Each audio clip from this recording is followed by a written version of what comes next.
Greetings to Dr. Ashraf and myself Joyce. Well, now I shall proceed with the presentation of the lab simulation for microalgae cultivation. Alright, so this is the whole setup of the bioreactor where we have, you can see we have the photobioreactor and also the other components. So as for this, we have the pump that is connected to this tubing to the rotameter, and we have a filter here. So this filter is placed there in the connecting line in order to prevent any sort of contamination such as fungi, despite it being fundamentally difficult to be contaminated. And on the photobioreactor, over here we can see is that we have the rotameter, this one, where we measure how much of air is supplied whilst adjusting its flow rate in the reactor. Then we have two airway tubes here, as you can see, and that is to reduce the air pressure by releasing air and thus balance the pressure to avoid any unnecessary accumulation of air pressure in the system and also stressing the microbes in the reactor. And over here below here we have is the for sampling, we have the valve to obtain the sample, whereby it comes through the piping that is inside here. So this is basically the whole setup of the bioreactor. What we do is we spray the bioreactor with alcohol first, and then we open the top of the photobioreactor, and after that our medium, which is 5 liter of BBM, is added.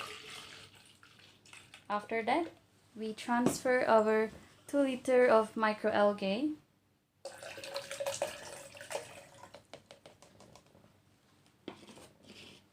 and then once we have closed the lid of the bioreactor, we spray it again with alcohol. Alright, and then what we do is that we have to adjust the rotameter. This is to adjust the flow rate.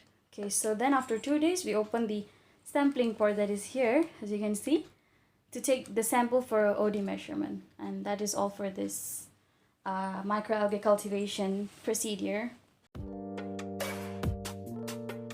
In order to enhance microalgal biomass, improved photosynthetic efficiency is essential.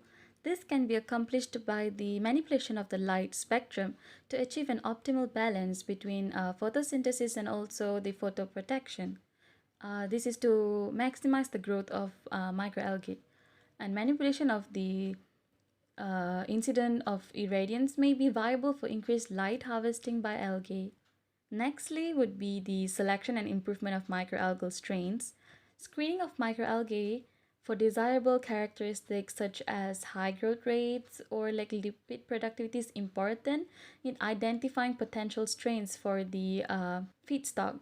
So it is important to use the most promising strains, which are mainly of the green algae.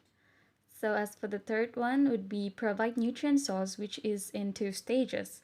How it is done is stage is for biomass cultivation, while in the second stage the cultures can be subjected to stress conditions, and this helps to induce the lipid accumulation, and it also helps to increase almost up to 10-fold of production. So basically it enhances the lipid accumulation in microalgae.